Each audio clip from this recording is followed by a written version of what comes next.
So ನೀವೆಲ್ಲ vehicle use ಮಾಡ್ತಾ ಇದ್ರೆ, ಕಾರ್ ಯೂಸ್ ಮಾಡ್ತಾ ಇದ್ರೆ, ನಿಮ್ಗೆ ಇದು ವಿಷಯ ಗೊತ್ತಿದ್ಯಾ? ಅಂದ್ರೆ ನಿಮ್ಮ ವೆಹಿಕಲ್ಗೆ ನೀವು ಯಾವ ಡೀಸೆಲ್ ಯೂಸ್ ಮಾಡ್ತಾ ಇದ್ದೀರಾ, ಅಂದ್ರೆ ಯಾವ ಇಂಜಿನ್ಗೋಸ್ಕರ ಮಾಡಿದ್ರೆ, ಯಾವ ಇಂಜಿನ್ ಅಂದ್ರೆ ಭಾರತ್ ಸ್ಟೇಜ್ 4 ಇದ್ದ, ಭಾರತ್ ಸ್ಟೇಜ್ 6 ಇದ್ದ ಅಂತ ನಿಮಗೆ ಗೊತ್ತಿದೆಯಾ? ಗೊತ್ತಿಲ್ಲ ಅಂದ್ರೆ ನಾವು ಈ ವಿಡಿಯೋಸ್ ಅದ್ರ ಬಗ್ಗೆ ಪಾರ್ಟ್ ಬೈ ಪಾರ್ಟ್ ಆಗ್ತಾ ಇದೀವಿ. ನಮ್ಮ ಪೇಜ್ ನ ಫಾಲೋ ಮಾಡಿ. ಸೊ ನೀವೆಲ್ಲರೂ BS6 ಅಂದ್ರೆ DPF ಇವಾಗೆಲ್ಲ ನಾವು ವಿಡಿಯೋ ಮಾಡಿದ್ವಿ, ಇದೆಲ್ಲ ತುಂಬಾ ನೀವು ನೋಡಿರ್ತೀರಾ. DPF ಆಗಿರ್ಲಿ, BS6, BS4 ಈ ತರ ಡೆಲ್ಲಿಯಲ್ಲಿ ಇವಾಗ ನೋಡಿ ಮೋಡ ಬಿತ್ತನೆ ಮಾಡಬೇಕು, ಯಾವುದು ಏರ್ ಪೊಲ್ಯೂಷನ್ ಆಗಿದೆ, ತುಂಬಾ ಗಾಳಿ ಚೆನ್ನಾಗಿಲ್ಲ ಅಂತೆಲ್ಲ ಕೇಳಿರ್ತೀರಾ. ಸೊ ಇದೆಲ್ಲ ಏನಪ್ಪ ವಿಷಯ ಅಂದ್ರೆ, ಸೊ ನಾವು ಇವಾಗ ಫಸ್ಟ್ ಸ್ಟಾರ್ಟ್ ಮಾಡೋಣ. ಒಂದು ಕಾರಲ್ಲಿ ಎಮಿಷನ್, ಒಂದು ಕಾರ್ ಇಂಜಿನ್ ರನ್ ಆದ್ರೆ ಹೊಗೆ, ಸೈಲೆನ್ಸರ್ ಇಂದ ಹೊಗೆ ಬರುತ್ತೆ. ಹೊಗೆ ಬಂದು ಅದೇನ್ ಮಾಡುತ್ತೆ, ನಮ್ಮ ಪರಿಸರವನ್ನ ಹಾಳು ಮಾಡುತ್ತೆ, ಅಂದ್ರೆ ಗಾಳಿಯನ್ನ ಹಾಳು ಮಾಡುತ್ತೆ, ಶುದ್ಧತೆ ಕಮ್ಮಿ ಆಗುತ್ತೆ. ಸೊ ಇದನ್ನ ಕಂಟ್ರೋಲ್ಗೆ ತರೋಕ್ಕೋಸ್ಕರ ಸರ್ಕಾರ ತಂದಿರೋದು ಭಾರತ್ ಸ್ಟೇಜ್ ಕಂಟ್ರೋಲ್ಸ್ ಅಂತ, ಅಂದ್ರೆ ಎಮಿಷನ್ ಸ್ಟ್ಯಾಂಡರ್ಡ್ಸ್ ಇದು. ಸೊ ವಿದೇಶದಲ್ಲಿ ಯೂರೋ ಸ್ಟ್ಯಾಂಡರ್ಡ್ಸ್ ಅಂತ ಇದೆ, ಬಟ್ ಯೂರೋ ಸ್ಟ್ಯಾಂಡರ್ಡ್ಸ್ ಬಂದ್ಬಿಟ್ಟು 2000 ಇಸವಿಯಲ್ಲಿ ಸ್ಟಾರ್ಟ್ ಆಗಿತ್ತು. ನಮ್ಮಲ್ಲಿ ಸ್ಟಾರ್ಟ್ ಆಗಿರೋದು 2010 ನಲ್ಲಿ ಸ್ಟೇಜ್ 3 ಅಂತ. ಇದೇನಪ್ಪಾ ಅಂದ್ರೆ, ನೀವು ಹಳೆ ಗಾಡಿಗಳಲ್ಲಿ ಈ ತರ ಸ್ಟಿಕ್ಕರ್ ನೋಡ್ತೀರಾ, ಭಾರತ್ ಸ್ಟೇಜ್ 3, 4 ಬಂದಿದೆ. ಸೊ ಇದೇನಪ್ಪ ವಿಷಯ ಅಂದ್ರೆ, ಇದೆಲ್ಲ ಇದು ಏನ್ ಮಾಡಿದಾರೆ ಅಂದ್ರೆ ಇದರಲ್ಲಿ, ಸೊ ನಮಗೆ ಸಿಗುವಂತ ಪೆಟ್ರೋಲ್ ಪಂಪ್ ಅಲ್ಲಿ ಅವೈಲೇಬಲ್ ಇರುವಂತ ಫ್ಯೂಯಲ್ ಅನ್ನ ಅದಕ್ಕೆ ಎಮಿಷನ್ ಕಮ್ಮಿ ಮಾಡೋದಕ್ಕೋಸ್ಕರ ಅದರಲ್ಲಿ ಆಲ್ಟ್ರೇಷನ್ಸ್ ತಂದು ಎಮಿಷನ್ ಕಮ್ಮಿ ಆಗೋ ರೀತಿಯಲ್ಲಿ ಮಾಡಿ ಸೊ ಅದನ್ನ ಬಿಟ್ಟಿದ್ದಾರೆ. ಸೊ ಇದು ಸ್ಟೇಜ್ ಬೈ ಸ್ಟೇಜ್ ಆಗಿರುವಂತದ್ದು. 2010 ನಲ್ಲಿ ಭಾರತ್ ಸ್ಟೇಜ್ 3 ಬಂತು, 2014 ನಲ್ಲಿ ಭಾರತ್ ಸ್ಟೇಜ್ 4 ಬಂತು, 2020 ಅಲ್ಲಿ ಡೈರೆಕ್ಟ್ BS6 ಬಂತು. ಈ DPF ಇರೋ ಗಾಡಿವೆಲ್ಲ ಬಂದಿರೋದು ಅದಾದ್ಮೇಲೆ. ಸೊ ಇಲ್ಲೇನಾಗಿದೆ ಅಂದ್ರೆ, ಈ ಫ್ಯೂಯಲ್ ಅಲ್ಲಿರೋ ಒಂದೊಂದು ಕೆಮಿಕಲ್ ಅನ್ನ ಚೇಂಜಸ್ ಮಾಡಿ ಎಮಿಷನ್ ಅನ್ನ ಕಮ್ಮಿ ಮಾಡಿರುವಂತದ್ದು ಪರಿಸರಕ್ಕೋಸ್ಕರ.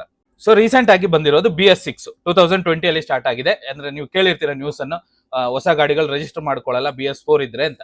ಸೊ BS6 ಮತ್ತು 4 ಗೆ ಏನ್ ಡಿಫರೆನ್ಸ್ ಅಂದ್ರೆ, BS6 ಅಲ್ಲಿ ಬಂದಾಗ ಡೀಸೆಲ್ ಅಂದ್ರೆ 2020 ನಂತರ ಅವೈಲೇಬಲ್ ಇರುವಂತಹ ಡೀಸೆಲ್ಸ್ ಏನಾಗಿದೆ, ಡೀಸೆಲ್ ಅಲ್ಲಿ ಸಲ್ಫರ್ ಕಂಟೆಂಟ್ ಕಮ್ಮಿ ಆಗಿದೆ.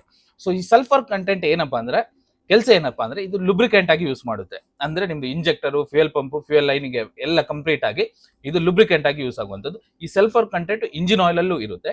ಸೊ ಡೀಸೆಲ್ ಬರ್ನ್ ಆಗೋದ್ರಿಂದ ಅದು ಸೈಲೆನ್ಸರ್ ಮುಖಾಂತರ ಹೊರಗಡೆ ಬರುವಾಗ ಏನಾಗುತ್ತೆ, ಇದರಲ್ಲಿ ಸಲ್ಫರ್ ಡೈಆಕ್ಸೈಡ್ ಬಂದ್ಬಿಟ್ಟು ಅದಕ್ಕೆ ನೈಟ್ರೋಜನ್ ಆಕ್ಸೈಡ್ ಇದೆಲ್ಲ ಬಂದ್ಬಿಟ್ಟು ಪರಿಸರವನ್ನ ಹಾಳು ಮಾಡುತ್ತೆ. ನಮ್ಮ ಆರೋಗ್ಯಕ್ಕೂ ಒಳ್ಳೇದಲ್ಲ, ಯಾವುದಕ್ಕೂ ಒಳ್ಳೇದಲ್ಲ, ಯಾವ ಪ್ರಾಣಿಗೂ ಒಳ್ಳೇದಲ್ಲ, ಮನುಷ್ಯನಿಗೂ ಒಳ್ಳೇದಲ್ಲ, ಮರ ಗಿಡಗಳಿಗೂ ಒಳ್ಳೇದಲ್ಲ, ಮನುಷ್ಯ ಭೂಮಿಗೆ ಒಳ್ಳೇದಲ್ಲ. ಸೊ ಅದಕ್ಕೋಸ್ಕರ ಏನ್ ಮಾಡಿದ್ದಾರೆ, ಇದನ್ನ ಕಂಟ್ರೋಲ್ ಮಾಡೋದಕ್ಕೋಸ್ಕರ ಇಂಜಿನ್ ಅಲ್ಲಿ ಕೆಲವು ರೆಗ್ಯುಲೇಷನ್ಸ್ ಬಂದಿರುವಂತದ್ದು BS6 ಅಲ್ಲಿ. ಅಂದ್ರೆ BS6 ಅಲ್ಲಿ ಬಂದಾಗ ಇದನ್ನ ಕಂಟ್ರೋಲ್ ಮಾಡಕ್ಕೆ DPF ಬಂತು. ಅದೇ ರೀತಿ ಅದರಲ್ಲಿ ಸಪ್ಲೈ ಆಗುವಂತ ಸಲ್ಫರ್ ಕಂಟೆಂಟ್ ಅನ್ನ 5 ಪಟ್ಟು ಕಮ್ಮಿ ಮಾಡಿ ಕೊಟ್ಟಿರುವಂತದ್ದು. ಸೊ ನೆಕ್ಸ್ಟ್ ಬರುವಂತದ್ದು ಹಿಂದಿನ ಗಾಡಿಗಳು. ಸೊ ಇವಾಗ ಮೇನ್ ಪಾಯಿಂಟ್ ಏನಪ್ಪಾ ಅಂದ್ರೆ, ನಾವು ಮೇಂಟೆನೆನ್ಸ್ ಮಾಡುವಾಗ ಸೊ ಇದ್ರಲ್ಲಿ ಏನ್ ಡಿಫ್ರೆನ್ಸ್ ಬರುತ್ತೆ ಅಂದ್ರೆ ನಮಗೆ, ಸೊ ಲೆಟ್ಸ್ ಸೇ ನಮಗೆ 2014 ನಂತರ ಬಂದಿರೋ ಗಾಡಿಗಳು, 2020 ತನಕ ಬಂದಿರೋ ಗಾಡಿಗಳು ಬಂದ್ಬಿಟ್ಟು BS4 ಕಂಡೀಷನ್ಗೆ ಅಕಾರ್ಡಿಂಗ್ಲಿ ಆ ಡೀಸೆಲ್ಗೆ ಅನುಗುಣವಾಗಿ ಬಂದಿರುವಂತದ್ದು. ಸೊ ಆ ಸಲ್ಫರ್ ಕಂಟೆಂಟ್ ಎಲ್ಲ ಲುಬ್ರಿಕೇಟಿಂಗ್ ಸಿಸ್ಟಮ್ ಅಕಾರ್ಡಿಂಗ್ಲಿ ಇತ್ತು. ಸೊ ಲುಬ್ರಿಕೇಶನ್ ಯಾವಾಗ ಕಮ್ಮಿ ಆಗುತ್ತೆ ಒಂದು ಇಂಜಿನ್ ಅಲ್ಲಿ, ಇಂಜಿನ್ ಅನ್ನ ಜಲ್ದಿ ಹಾಳು ಮಾಡುತ್ತೆ. ಸೊ ಅದೇ ರೀತಿ ನಾವು ಇವಾಗ ಆಗ್ತಾ ಇರೋ ಡೀಸೆಲ್ ಅಂದ್ರೆ, ನಿಮ್ದು 2020 ಗಾಡಿ ಆಗಿದ್ರೆ, ನಾವು ಇವಾಗ ಆಗ್ತಿರುವಂತ ಗಾಡಿ ಡೀಸೆಲ್ ಬಂದ್ಬಿಟ್ಟು BS6 ಇಂಜಿನ್ಗೆ ಮಾಡಿರುವಂತದ್ದು. ಸೊ ಇದರಲ್ಲಿ ಏನಾಗುತ್ತೆ, ಸಲ್ಫರ್ ಕಂಟೆಂಟ್ ಕಮ್ಮಿ ಇರುವಂತದ್ದು. ಇದು ಲುಬ್ರಿಕೇಶನ್ ಅನ್ನ ಇಂಜಿನ್ ಲುಬ್ರಿಕೇಶನ್ ಅಂದ್ರೆ ಇಂಜೆಕ್ಟರ್ ಆಗಿರ್ಲಿ, ನಿಮ್ದು ಪಂಪ್ ಆಗಿರ್ಲಿ, ಲುಬ್ರಿಕೇಶನ್ ಕರೆಕ್ಟ್ ಅದಕ್ಕೇನೆ ಇವಾಗ ಬರೋದು ಇಂಜೆಕ್ಟರ್ ಕಂಪ್ಲೇಂಟ್ಸ್ ಅತಿ ಹೆಚ್ಚು ಬರ್ತಾ ಇರುವಂತದ್ದು ಪ್ರತಿ ಗಾಡಿಗಳಲ್ಲೂ. ಅಂದ್ರೆ ಡೀಸೆಲ್ ಇಂಜಿನ್ಸ್ ಅಲ್ಲಿ ಮೇನ್ ಆಗಿ ಬರ್ತಾ ಇರುವಂತದ್ದು ಈ ಕಾರಣದಿಂದ.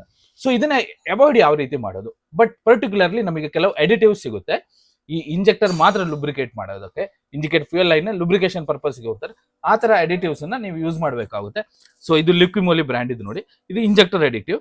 ಇದನ್ನ ನೀವು ತಗೊಂಡು ರೆಗ್ಯುಲರ್ ಒಂದು 2000 ಕಿಲೋಮೀಟರ್ ಒಮ್ಮೆ 3000 ಕಿಲೋಮೀಟರ್ ಫುಲ್ ಟೈಮ್ಗೆ ಆಕ್ಟ್ ಮಾಡಿದ್ರೆ ನಿಮಗೆ ಆಗುವಂತ ಡ್ಯಾಮೇಜಸ್ ಅನ್ನ ಪ್ರಿವೆಂಟ್ ಮಾಡಬಹುದು. ಅದೇ ರೀತಿ ನೀವು ಜವಾಬ್ದಾರಿಯುತವಾಗಿ ಅಂದ್ರೆ ಪರಿಸರ ಕಾಳಜಿಯಿಂದ ಗಾಡಿಯನ್ನ ಓಡಿಸಬಹುದು. ಸೊ ಇದೊಂದು ಪಾಯಿಂಟ್. ಎರಡನೇದು ಬಂದ್ಬಿಟ್ಟು, ಸೊ ಈ EGR ಕಾರ್ಬನ್ ಕ್ಲೀನಿಂಗ್ ಅಂತ ನಾವೇ ತುಂಬಾ ವಿಡಿಯೋ ಮಾಡಿದ್ವಿ. ಕಾರ್ಬನ್ ಕ್ಲೀನಿಂಗ್ ಮಾಡೋದು ಇದೆಲ್ಲ, ಇದಕ್ಕೆಲ್ಲ ಮೂಲ ಕಾರಣ ಏನು ಅಂತ ಹುಡುಕ್ತಾ ಹೋದ್ರೆ, ಸೊ ಇದೇ ಕಾರಣ ಮೇನ್ ಇರುವಂತದ್ದು. ಒಂದು ಡೀಸೆಲ್ ಅಲ್ಲಿ ಯಾಕಂದ್ರೆ ಕಂಬಷನ್ ಯಾವಾಗ ಕರೆಕ್ಟ್ ಆಗಿ ಆಗಲ್ಲ. So carbon deposits imbalance, engine combustion imbalance ಆದಾಗ ಕಾರ್ಬನ್ ಡೆಪಾಸಿಟ್ ಜಾಸ್ತಿ ಆಗುತ್ತೆ. ಸೊ ಅದಕ್ಕೂ ಅಡಿಟಿವ್ಸ್ ಇದೆ. ಸೊ ಇದನ್ನು ಲಿಕ್ವಿಮೋಲಿ, ಇವಾಗ ನೀವು ಅನ್ಕೋಬಹುದು ಲಿಕ್ವಿಮೋಲಿ ಏನಕ್ಕೆ ತೋರಿಸ್ತದೆ ಅಂತ. ಇದು ಜರ್ಮನ್ ಬ್ರ್ಯಾಂಡ್. ಆಕ್ಚುಲಿ ನಮ್ಮ BS6 ಆಗ್ಲಿ, ನಮ್ಮ BS4 ಏನು ಸ್ಟ್ಯಾಂಡರ್ಡ್ಸ್ ಇದೆ ಅವರಲ್ಲಿ 5 ವರ್ಷ ಮುಂಚೆನೆ ಬಂದಿದೆ ಇದೆಲ್ಲ. ಅಂದ್ರೆ ಇದೆಲ್ಲ ಟೆಸ್ಟ್ ಅಂಡ್ ಪ್ರೂವನ್. ಸೊ ನಾನು ಖುದ್ದಾಗಿ ಚೆಕ್ ಮಾಡಿದ್ದೇನೆ. ಸೊ ಇದೆಲ್ಲ ಪ್ರಿವೆಂಟಿವ್. ಇವಾಗ ನೀವು ಹೇಳ್ಬೋದು ಇವಾಗ ಏನ್ ಮಾಡೋದು ಅಂತ, ಇವಾಗ ಇಷ್ಟ ಓಡಿ ಆಗಿದೆ ಇವಾಗ ಹೇಳ್ತಾ ಇದ್ರೆ ಏನ್ ಮಾಡೋದು, ಬಟ್ ಪ್ರಿವೆನ್ಷನ್ಸ್ ಅನ್ನ ನೀವು ತಗೋಬಹುದು ನಿಮ್ಮ ಇಂಜಿನ್ ಚೆನ್ನಾಗಿ ಓಡಕ್ಕೂ, ಲೈಫ್ ಜಾಸ್ತಿ ಮಾಡೋದಕ್ಕೂ. ಸೊ ನೆಕ್ಸ್ಟ್ ಬರುತ್ತಾ ನಾನು ಇನ್ನೊಂದು ವಿಡಿಯೋ ಮಾಡ್ತೀನಿ. ಅದೇ ರೀತಿ ಇವಾಗ ಎಥನಾಲ್ ಮಿಕ್ಸ್ಡ್ ಪೆಟ್ರೋಲ್ ಅಂತ ನೀವು ಕೇಳಿರ್ತೀರ, ನೀವು ಈಗ ನ್ಯೂಸ್ ಓಡ್ತಾ ಇರೋದು ಮೈನ್ ಆಗಿ ಅದೇ ಪೆಟ್ರೋಲ್ ಇಂಜಿನ್ ಅಲ್ಲಿ ಚೇಂಜಸ್ ಬರುತ್ತೆ, ಎಥನಾಲ್ ಮಿಕ್ಸ್ಡ್ ಆಗಿರುವಂತ ಫ್ಯೂಯಲ್ ಬರುತ್ತೆ ಅಂತ.